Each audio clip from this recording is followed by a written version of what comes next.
He never meant to buy a family, but the hush that fell over Dry Creek when he raised his hand changed him before he knew why. Sunlight slanted through the dust in the makeshift auction pen, igniting motes around his battered Stetson.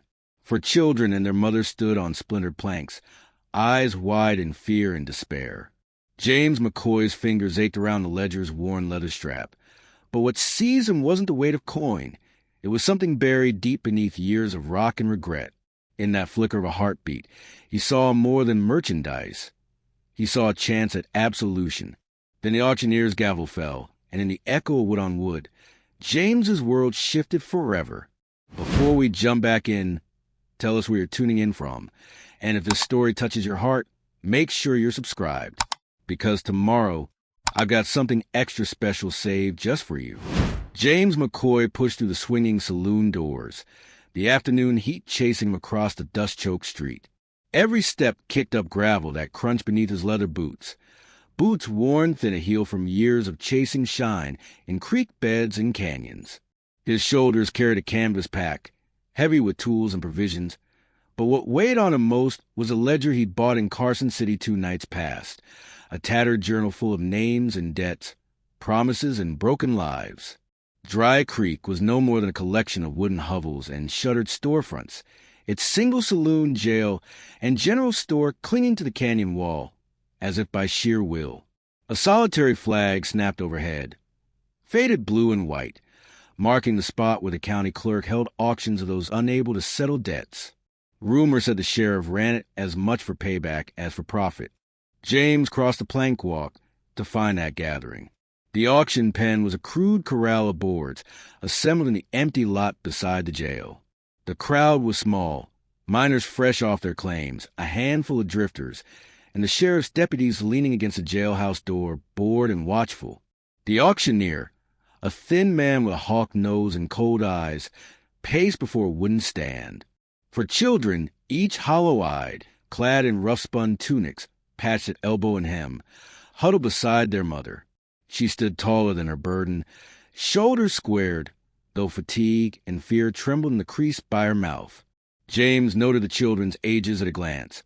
A brooding boy of 17 with sun-bleached hair, a girl of 12 whose posture was too protective for one so young, a wide-eyed 7-year-old who held a doll missing half its head, and a toddler in soiled cloth, gripping his mother's skirt. The auctioneer rapped the stand with a mallet. All right, folks. Lot 42, 1 family unit. Mother and 4 children. To settle debts accrued at Danvers and Company. Amount owing $15. He spat the figure out as if it tasted bad. Any bidders? Silence answered, only the faint scrape of boot leather on wood. James McCoy stepped forward. He felt the ledger's leather strap bite into his palm. $15 was nothing. Not in a Dry Creek. Not if you'd spooned it from streams of liquid gold last spring. But as he looked at the mother, at the hollow ache in her eyes, he felt each syllable reach back into him, tugging at memories he'd long buried.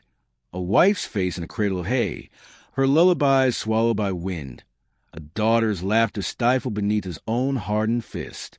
15, he said, voice low and steady, raising a hand to catch the auctioneer's eye. A murmur rippled through the onlookers, half amusement, half shock. The sheriff's deputy nodded, eyebrows raised. The auctioneer sneered. We got ourselves a buyer. James produced a handful of crumpled greenbacks from an inner pocket, a deposit on a season's worth of food and gear. He set it on the stand, meeting the mother's stare. She flinched as if he'd drawn a knife, but didn't turn away. The auctioneer counted the bills with nimble fingers, then struck the stand with the mallet. Sold. A hush settled. Then the deputies gave a nod, and the family shuffled forward, the children's steps hesitant on splintered boards.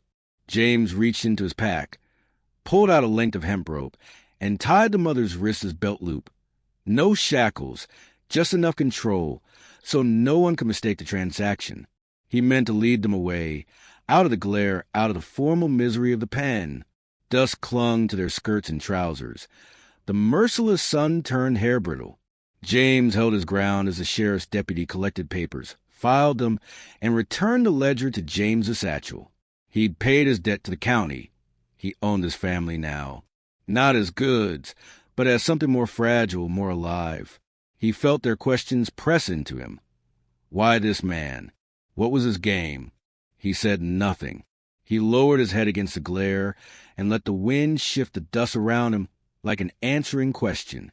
The mother swept her gaze over him, silent defiance in her posture. Her name was Lydia Green. He'd read it that morning. Green, ironically evergreen in a place parched of mercy. The boy, Tom, stood by her side, steeling himself with a poker face older men rarely mastered. Sarah, the girl, hovered behind, her eyes fixed on James's pack as if it held the answers. Little Ben clutched a broken doll, and baby Emma nestled against her mother's shoulder, whimpering against the sudden heat. James adjusted the rope so it hung loose enough for comfort, but tight enough for compliance. "Come on," he said, voice rough as riverbed rock. He turned toward the North Trail, where the canyon narrowed into scrub and mesquite. "We're heading for Humboldt Pass. Night won't be far behind." His tone brooked no argument. No one spoke. Lydia lifted Emma and followed. Tom, Sarah, and Ben trailed in single file, each casting quick glances at the other onlookers, drifters, prospectors, the two board deputies. The deputies tilted their hats and watched as the makeshift family disappeared into the dust-laden dawn. James led them down the wooden steps of Dry Creek's main street, stepping into heat that pressed like an iron plate. He glanced back at the saloon doors, at the townsfolk peering through cracked glass. He met the deputy's gaze for a second, then looked away. No use explaining now. The trail began under ragged cottonwoods, their leaves a muted green in the sun-baked air. James's pack rubbed at his shoulders. The rope braid around Lydia's wrist reminded him of manacles. He felt a flicker of shame, but shoved it down. Survival here meant using whatever leverage you had. Yet even as he marched ahead, he wondered, could he learn to let go of leverage one day? Could he lead rather than control? They walked in companionable silence, save for Emma's quiet whimpers and Ben's soft hum as he traced the family's progress on a rocky outcrop. Sarah poked at her mother's sleeve, then caught James's eye. He offered a slight nod, an unspoken invitation to move on. She sat back, shoulders straightening as if steeling herself. The sun tipped westward, burning the sky to orange. They reached the creek at last, a thread of water winding through shale. James knelt, dipped his canteen, and offered it to Lydia. She hesitated, but drank, then passed it to the children. When it came to him, the cold metal felt priceless. James refilled the canteen from the creek. He knelt longer, watching the ripples in the water. He thought of the ledger in his pack. Pages of lives sold, debts tallied in ink and cruelty. He wondered how many faces he'd never seen, how many lives he'd passed by, content to dig and drink and move on. Ahead, the canyon walls climbed steep and austere. James packed the canteen and motioned for the others to follow. As they rose into the narrowing gorge, shadows swallowed them, cooling the heat. Lydia gathered her skirts, adjusting Emma against her hip. Tom took the lead behind James, silent and watchful. Sarah scanned the cliffs, her eyes bright with curiosity and worry. Ben clutched his doll as if it held the world. The trail rounded a bend, and James's instinct sharpened. He halted, hand on the butt of his revolver. The canyon's hush deepened. The bird calls muffled, the wind stilled. Footsteps echoed behind them, deliberate, heavy. James rose to full height and turned. Two figures emerged from the rocks, gaunt men in dust-rimmed hats, rifles slung over shoulders. Their eyes gleamed with purpose. One spat blood and smiled as if he recognized James. The other studied the family in James's wake. James swept his rifle up, resting its stock against his hip. Behind him, children froze. Lydia gasped. The second man stepped forward. Well, McCoy, he drawled, voice like gravel. Fancy meeting you here. James's jaw tightened. Memories he thought buried clawed back. Betrayals and campfires, blood-soaked nights. The men on the trail weren't sheriff's deputies. They were hunters of men and whatever spoils a man carried, and they'd found him at last. He turned back to the family, face a mask. Lydia's eyes sought an answer in his. Tom's jaw clenched. Sarah shrank back. Ben's grip on his doll turned white-knuckled. Emma whimpered. Those four souls had no idea whose crossroad they'd stumbled into. But James McCoy knew all too well. He cradled the rifle, felt its iron weight settle his spine. The men advanced. The canyon tightened. Dust swirled at their boots. And James McCoy realized that buying a family at auction was only the beginning.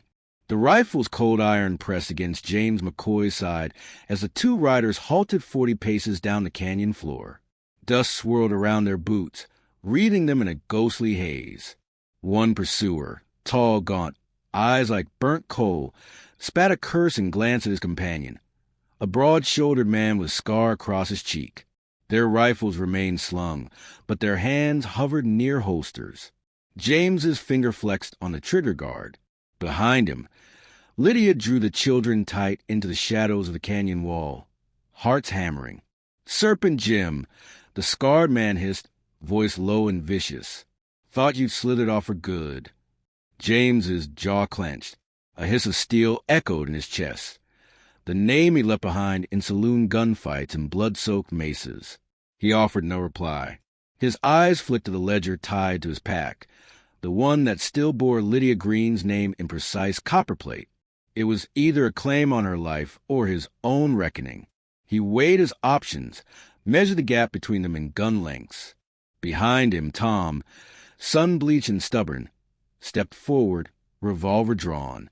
James caught his belt before he could cock the hammer. "Stand down," he whispered, voice like gravel. "Let me handle this." Tom's jaw set. Sarah pressed closer to Lydia, but her gaze never left James. Little Ben's finger was pressed to his lips in fearful silence, and baby Emma nestled against her mother's chest, too young to know but old enough to feel terror. The gaunt rider laughed, then raised his hand as if to wave. "We're just here for a chat, Jim. You've got something that belongs to us." James's grip tightened on the rifle. He recognized the smug edge to that laugh. It was the same arrogance he'd once worn, before the ledger in the auction pen had driven stakes into his guilt. He let the barrel sweep slowly from man to man, praying for the canyon's narrow steer to swallow him whole. For a heartbeat, nothing moved. Then James lowered his weapon an inch, baiting them. The gaunt man spat again. "Move on, Green family. Ain't none of this your concern." Lydia's head jerked. Green, her name, had slipped from James's steel-trapped mind. For a moment, she thought they spoke of her. Fear flickered in her eyes. But James was already stepping out, rifle leveled. He squeezed the trigger. The crack echoed, ricocheting off stone. A cloud of sand erupted at the gaunt man's boot, and he lurched back, clutching his leg. His companion cursed and swung his rifle up. James fired again. The second shot plucked the scar-faced man's hat from his head and sent Brim spinning down the trail. He stumbled, caught himself, and turned to haul his partner into the mesquite brush. They vanished almost as quickly as they'd come, their curses swallowed by distance. James exhaled, his rifle lowered, barrel still smoking. The silence that followed felt unnatural, too complete. Lydia exhaled against his leg in relief. Tom let his gun drop, dust dancing from the barrel. Sarah sank to one knee, burying her face in her mother's skirt. Ben whimpered. Emma stirred. James knelt beside Lydia. "Are you all right?" She lifted her head, eyes wide with adrenaline and gratitude. Who were they?" He hesitated. Truth weighed more than gold. "Old debts, from before I came to these hills. I crossed the wrong men." He glanced at the bleeding boot print. "They want me, and now they know I'm with you." Lydia's face hardened. "We'll not see Dry Creek again. You owe them half a ledger's worth of flesh." He closed his eyes against guilt's sting. "Come on, move." The canyon turned from stone walls to sagebrush plains as they followed a narrow goat's track toward Humboldt Pass. Midday sun pressed on scoured earth. Water was scarce. Each drop meant life for 5 mouths. James carried the canteen with reverence, pouring carefully into tin cups. Sarah handed it out, first to Lydia, then to Tom, then to her siblings, last to James. The ritual stung him, her small hands trembling, his own callous palms stained red with rust and regret. As they pressed on, Tom fell beside James. He walked without speaking, shoulders squared, eyes shadowed. At a turn in the trail, he nudged James's arm. "Why'd you help us? You could have let them kill us." James bit his lip. The question held the weight of every failure he'd ever known. He pointed to his ledger as it peeked from his pack. "Because your name's in here, and mine next to it. I owe you more than I know." His gaze found the horizon, jagged peaks rimmed in snow, silent witnesses to every man's sins. Tom nodded once, then knelt to examine footprints crossing their path. Smaller prints, as if someone had circled them. Sarah joined, brushing powdery dust from a moccasined sole. "Someone else tracked you," she said softly. "Not those two." James crouched beside her. "Good eyes." He closed the distance and studied the prints. They angled uphill toward broken juniper. "They're close." Behind them, Lydia gathered Emma in one arm and held Ben's hand in the other. The toddler's small fingers curled around her skirt, white-knuckled. She met James's eyes. "We must make camp," she said.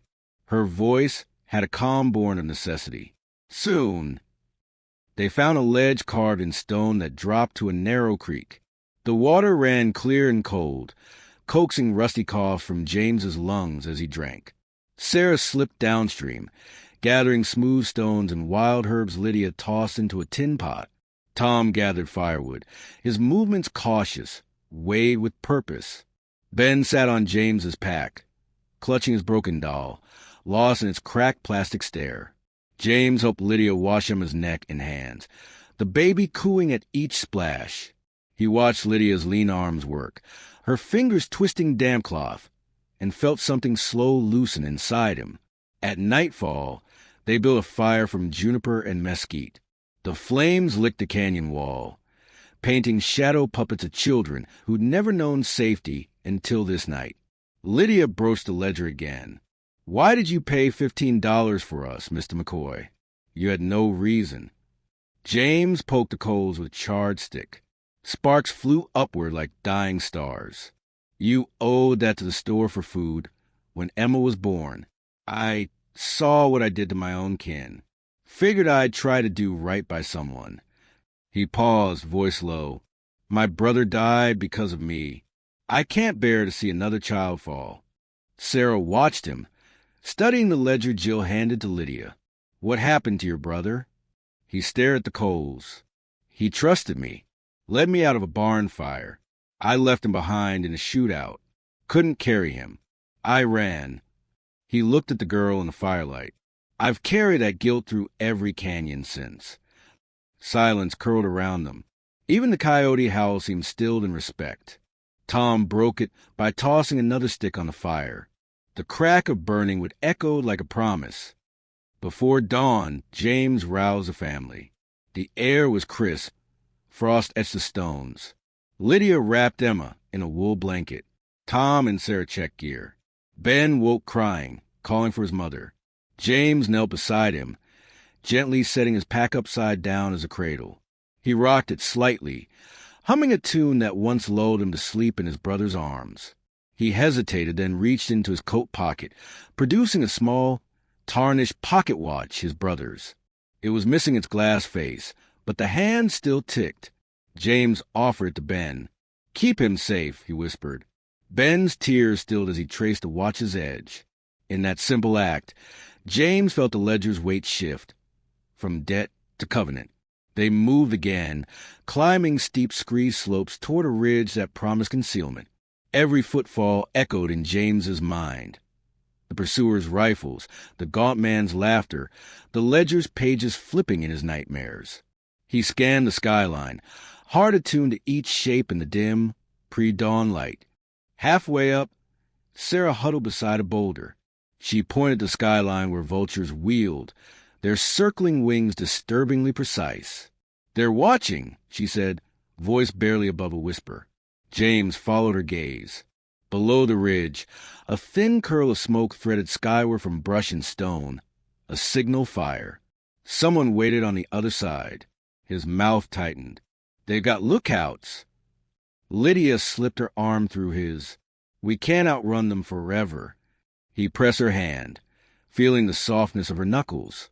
"No, but we'll make our stand, then we'll disappear." Sarah placed a hand on James's forearm. "What will become of us, Mr. McCoy?" He met her gaze, their reflections dancing in the rising sun. He could taste the grit of his own resolve. "We survive," he said simply. "Together." Behind them, the ledger thumped against his spine, a silent chronicle of debts and deliverance. Ahead, the ridge waited, veiled in shadows and smoke. And somewhere in that haze, the gaunt man and his scarred friend were stirring. James scanned the horizon one last time, heart hammering, as a single hawk cried overhead. The family, his family now, closing around him. On the far side of the ridge, hounds bayed.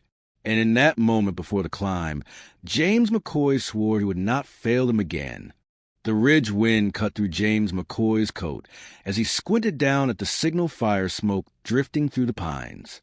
Hounds bayed from the valley below, their voices sharp against the hush of dawn.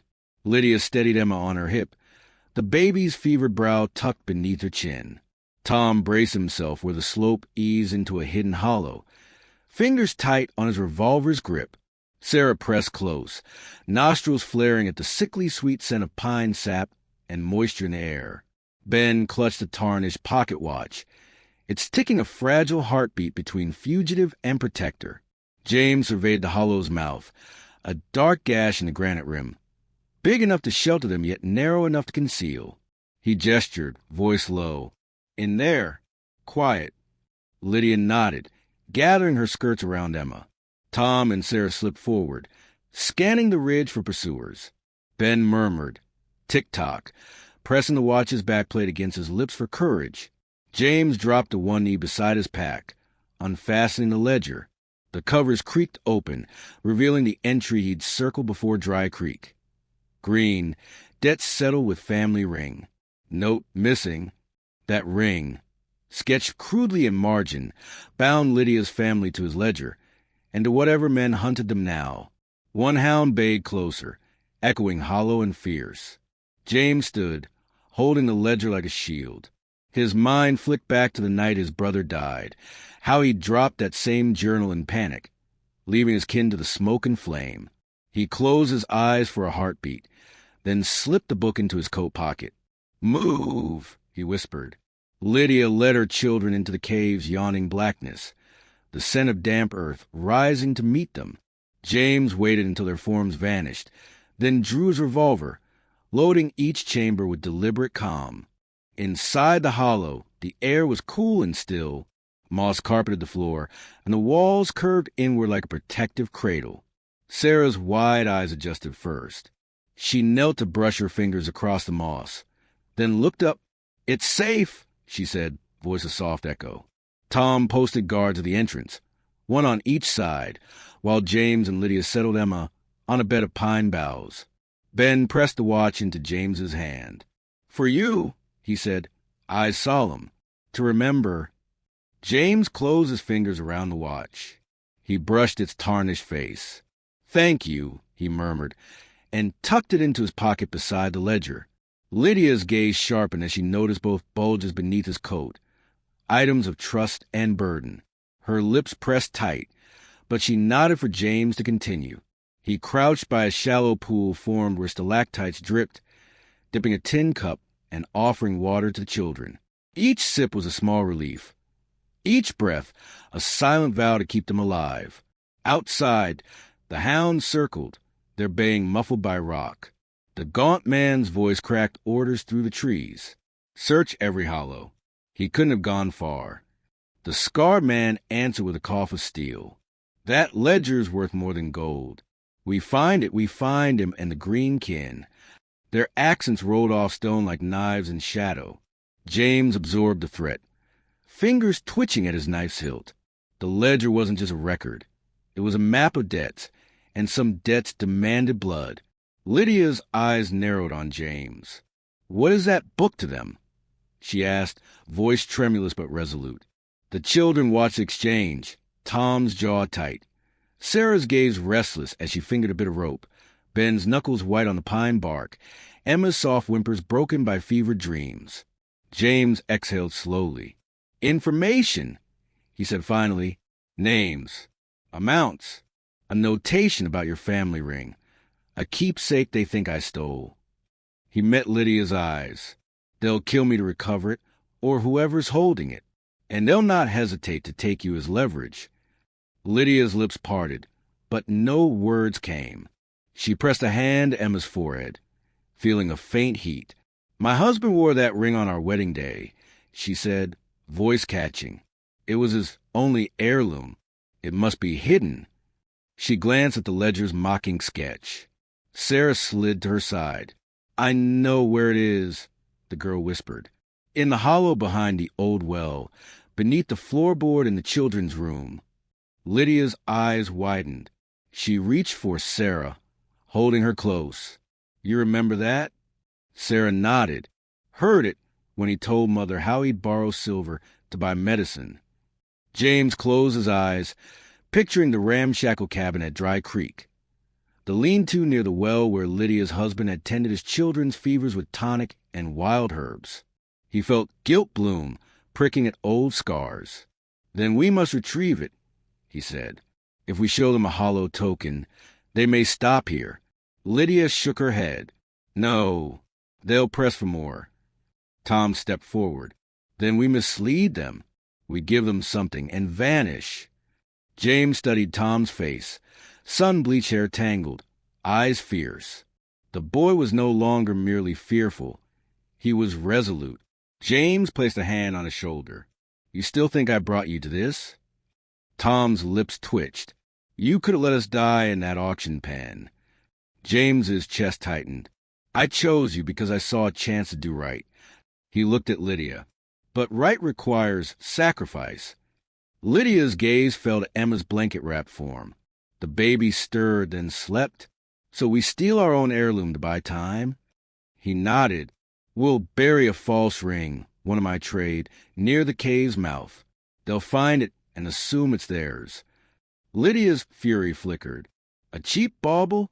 James shrugged. "They've no eye for detail once they've blood in their mouth." Sarah hummed, stepping forward. "I can lead them to the well, without showing rings." Tom's jaw clenched. "Then we'll be rid of them." James swallowed. "Or we'll draw them closer." That night, he and Tom crept from the hollow. The moon carved pale shapes across the ridge. They buried a silver ring. One James had traded for mule saddles, beneath a rock near the entrance. Tom waited by the watchful entrance as James retreated with hands stained red by cold earth. Beneath the cave's lip, they lounged in shadow, listening for hounds. One bay cut through the night, then another. The gaunt man's low whistle came next, followed by the scar man's guttural laugh. "Found a piece of silver and a note," the gaunt man called. Tom froze, but James's calm whisper cut him free. "Let them believe it." Inside, Lydia knelt beside Sarah, who pressed her ear to the ledger. "The entries stop here," Sarah said. "After hours." Lydia rubbed her daughter's back. "They won't find more debtors in this book." Sarah's gaze sharpened. "But they'll know someone paid." Lydia's eyes darted to James's coat, where the ledger lay hidden. "We keep this close. Our lives depend on it." Emma stirred, crying out. Ben scooped her into his arms. He hummed the same tune James had once used to hush him to sleep, tears bright in his eyes. James knelt beside them. He brushed Emma's forehead with a cool cloth, her small face smooth, body sinking into Ben's protection. Outside, the hounds fell silent. The men below muttered in frustration, their lanterns swinging like low stars. The gaunt man spat. She's gone. Ledger, too. The scarred man slammed his boot on the earth. He's clever, but he's nothing without that book. James's fist clenched. Lydia rose, pressing Sarah's hand. We'll leave at sunrise, she said. Head for the pass. Won't pause again. James met her eyes, seeing fear and steel entwined. At first light, he agreed. He felt the ledger's weight against his heart. Proof of past sins and future hope. They huddled in the cave's innermost recess, the ledger wrapped in cloth beside the watch. Each took turns on watch, shoulders brushed against rock cold as guilt and mercy. The wind outside rose, rattling loose stones. Somewhere beyond, the hounds barked once more, closer now. A single lantern bobbed at the hollow's mouth, an unblinking eye. James slid his hand to the ledger, fingers brushing Sarah's pencil margin. He inhaled the scent of pine and damp earth, bracing for what came next. Ahead of them lay Humboldt Pass, snow-capped peaks and unknown plains. Behind, men driven by vengeance and gold. And in the dark, a loyal family bound by fear, debt, and the fragile promise of man seeking redemption. The lantern's glow grew until it filled the cave mouth, then cut out as a rider's silence by whipcord reins crept near. James rose, heart thunderous. Lydia gripped her children close. Tom cocked his revolver. Sarah stiffened beside the ledger. Ben lifted Emma's blanket. Emma whimpered, and in that breath before confrontation, James McCoy whispered, "Hold fast," as a hidden hollow's shadow absorbed them all. Moonlight slipped through the cave mouth, flickering against the rider's lantern as he crept toward the hollow's threshold. The gaunt man raised a hand, signaling the hounds to stay back. His companion, scar across his cheek, scanned the shadows with Colt's cold glint in his eyes. James McCoy pressed himself against the jutting rock, heart hammering. The ledger lay heavy in his coat pocket beside the pocket watch, both pulsed with secrets that could cost lives. A single horse hoof gnawed its silence before the gaunt man called out, voice low and deliberate. "We know you're in there, McCoy. Hand over the book, and we'll let the rest of them live." James's grip tightened on his Bowie knife. Behind him, Lydia steadied Emma, her skin flushed with fever, breath quick and shallow. Tom crouched ready, revolver drawn. Sarah knelt beside a pile of mesquite firewood, eyes bright with fear and resolve. Ben clutched Emma's small hand, nails digging into cloth. James exhaled, voice steady. "You'll find nothing but rock and echoes." The gaunt man spat. "We'll see." He stepped forward. The hound stilled, ears pricked. James sprang from cover, blade flashing as he slashed the lantern's wick. Glass shattered, oil spat flame across stone. The rider cursed, stumbling backward as James kicked the lantern into darkness. Hounds yelped. The scarred man fired a wild shot, the bullet chipping rock, where James's head had been seconds before. "Go!" James barked at Lydia. He lifted Emma into her mother's arms. Tom and Sarah each grabbed a child. Ben trembled but did not cry.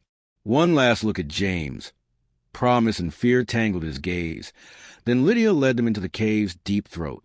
James backed away, knife ready, listening to hoofbeats recede and the men's curses fade to distant echoes.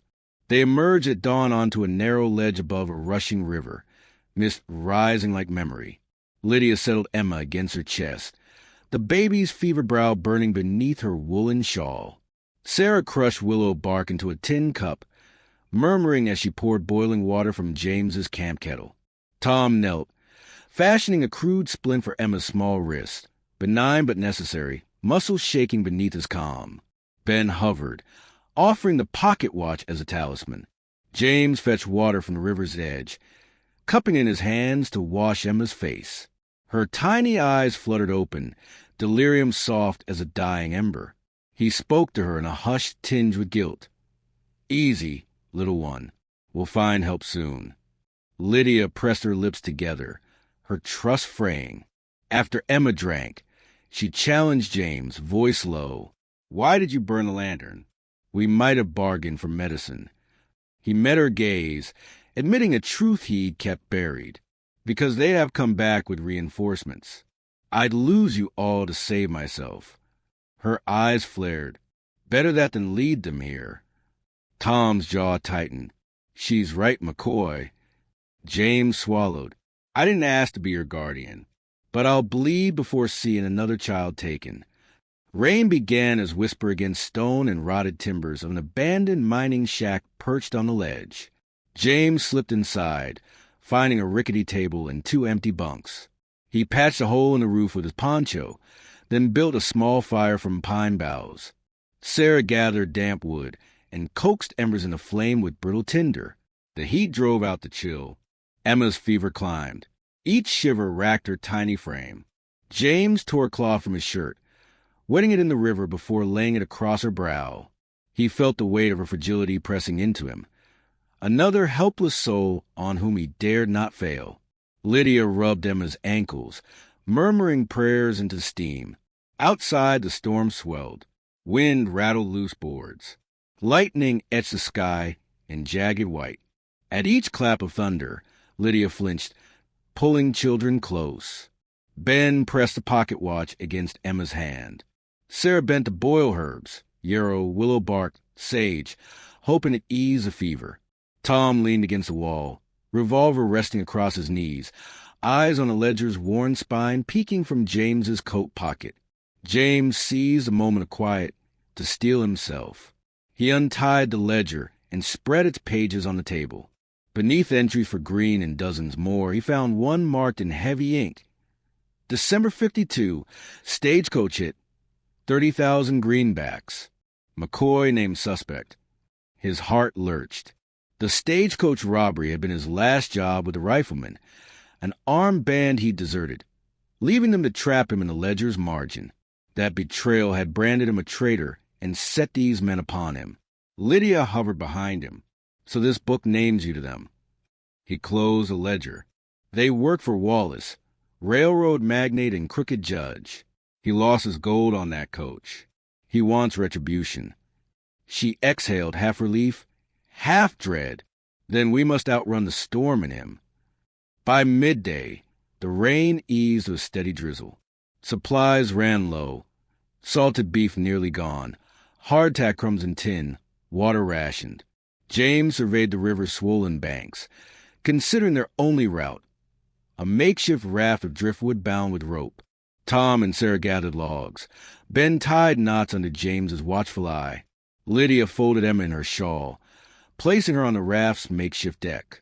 As they pushed off, Sarah scanned the opposite shore for signs of pursuit, broken branches or fresh footprints. The current yanked at them, heartless and unrelenting. James stood at the stern, pole in hand, guiding the raft towards shadowed trees that promised cover. He felt the ledger's weight as more than paper. It was a ledger of sins, of bullets shed and lives shattered. Each bend in the river threatened to spill them into rapids or into waiting rifles. Midstream, a howl split the air. Wolves, drawn by thunder and the scent of men. Tom crept forward, knife poised.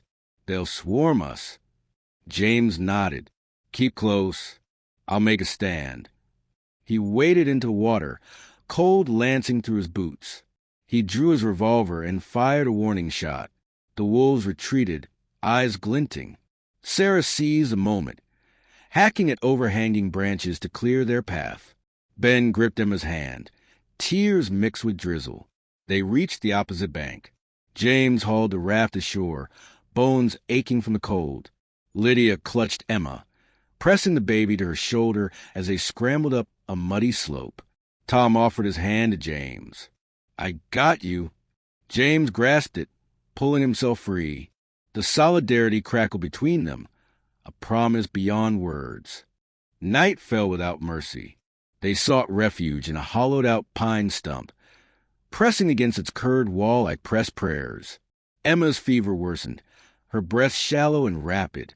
Sarah tore at her skirts, stuffing cough-suppressing herbs into a damp cloth for Lydia's neck. Tom kept watch by the ledger's hiding spot, eyeing the ledger and the dark tree line. Ben dozed against James's chest, murmuring in dreams of lanterns and hoofbeats.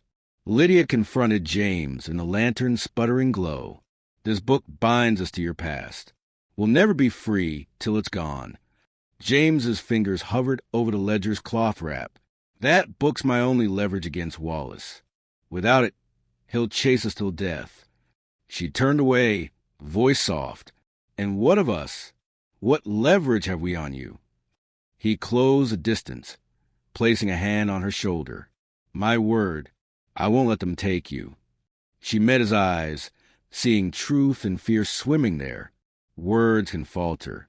He nodded. Then I'll prove it. A single hoofbeat echoed through the trees, too precise to be a dream. Hounds bayed in the distance, closer than last night. Tom grabbed his revolver. Sarah clutched Ben's hand. Lydia braced Emma. James slid the ledger into his coat, leaving a slate beside it. Ready, he whispered. They rose as one into the darkness. Ahead lay a narrow gorge, choked with jagged stone and fallen timber, their path to safety and salvation, or to Wallace's wrath. Thunder rolled, and lightning split the sky. The ledger's weight at James's side was a promise and a curse, the key to his redemption or the instrument of their doom. They stepped into the gorge's mouth. Behind them, baying and hoofbeats swelled. Ahead, only storm and shadow. Moonlight pooled in the gorge's floor, illuminating boulders slick with spray. James McCoy crouched behind a granite buttress, ears keen to each echo, hoofs drumming closer, the low bay of hounds, the scrape of leather. Lydia pressed against his back, Emma warm and trembling against her breast. Tom and Sarah fanned out on higher ledges, revolvers drawn, while Ben knelt at James's side, fingers wrapped around the pocket watch. Ahead, two lantern glows bobbed low, Black Hank and Slate, agents of Wallace's vengeance. Black Hank's gaunt face emerged first, lantern held high. Show yourself, McCoy, he snarled, voice strangled by hate. Hand over that book, or your friends die slow. James exhaled against cold air, revolver leveled. You lost too much to take mine. This end tonight. He added in a whisper to Lydia, stay low. Hank spat. You left my brother to burn in that fire. Thought I'd forget? James's jaw tightened. I tried to save him. It was his choice. He stayed with the rifleman. I ran because I knew he wouldn't. Slade advanced, revolver glinting. Wallace's got blood money waiting for that ledger. You're either dead or broke. He leveled his Colt. Make a move, I'll shoot your girl. He jerked the barrel toward Emma. Lydia's gasp shattered the still night. Emma whimpered. James's finger hovered on the hammer. In that flicker, Tom dislodged a boulder above the gorge mouth, Sarah's signal. With a thunderous crack, the rock fell, burying Slate's lantern and pinioning him in dust. Slate's cry echoed as Hank's fury burst free. Before Hank could fire, Tom stood up, revolver raised. Two fast shots rang. Hank's hat flew off. He staggered, clutching his cheek. James dove from cover, blade drawn, disarming the dazed man with a single swift sweep. Hank's revolver skidded across stone. James kicked it away, twisting Hank's arm until the man's breath ragged in defeat. Slate clawed free, spewing curses. Tom and Sarah moved in concert, Tom covering James, Sarah retrieving the ruined lantern to blind Slate's eyes. Ben, trembling but determined, scooped up Hank's dropped watch, a keepsake from the brother he'd avenged. Slate's gunfire chipped rock near Lydia's ankle. Emma shrieked. At that instant, James seized Hank's shoulder, slammed his head into cold stone. Hank went limp. Slate, seeing his last ally shattered, retreated into darkness, hounds in tow. Silence swelled. The family blinked beneath moonlight. James dropped to one knee beside Lydia, checking Emma's wrist. The fever had broken, her breathing even, color returning to pale cheeks. Lydia exhaled, tears carving clean lines through dust. Tom lowered his revolver, hands shaking. Sarah wrapped Emma in a blanket from James's pack. Ben pressed the recovered watch to his lips, eyes bright. James rose, blade at the ready, scanning the gorge. No further lantern glows. No hoofbeats but distant echoes. He holstered his knife. "They'll report back to Wallace," he murmured. "We bought time, enough to reach the ridge." Lydia steadied Emma in her arms, voice soft. "You saved us. Again." She knelt beside James and pressed a kiss to his cheek. "I trust you, McCoy, with our lives." He blinked against raw emotion. "And I'll guard them." He withdrew the ledger from his coat, pages bent and tattered. Flames from Tom's makeshift torch flickered on his face. "This ends here." With a deep breath, he laid the book on a flat boulder and struck a match. The ledger's edges curled, ink blackening, names and debts bursting into flame and ash. He spared one last glance, his own name in heavy ink, then watched the wind carry down the gorge, a final reckoning. Behind him, Lydia lifted Emma to the rising ridge. Tom and Sarah guided Ben. James followed, heavy heart growing light, with each step away from the ledger's burden. Across the gorge rim, the grove opened onto a plateau streaked with moonlit pine and the faint glow of a distant homestead. Lamps flickering like welcomes. By first light, they reached the settlement of Alder Creek, a scattering of cabins, a general store, and a solitary church steeple.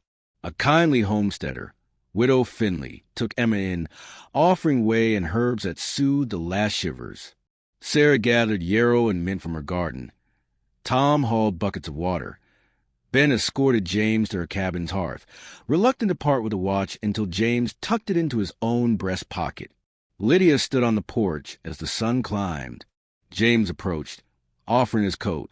She wrapped it around him. Emma, cradled in Sarah's arms, reached for James's rough hand. He knelt, brushing strands of hair from her brow. "You'll be well," he vowed. Beneath the chapel bell's toll, Lydia laid her hand over James's. "We'll build a life here." James gazed into the valley, fields awaiting tilling, cabins awaiting roofs, and felt a warmth he thought lost. He drew the pocket watch from his coat. Its face blank now, he handed it to Ben. "For remembering," he said. The boy's smile was a lifeline. Tom folded his arms across James's shoulder. "Guess we're family, then." James drew a breath, exhaling fear with the ledger's ashes. "Family," he agreed. They turned toward the sun-drenched fields, boots crunching on gravel. Behind them, Alder Creek stirred to morning. Safe harbor for the lonely gold digger and the family he'd bought at auction but gained by blood. And as James walked beside Lydia, Emma toddling ahead, he knew the wilderness had given him one last miracle, a chance to be the father he never thought he could be.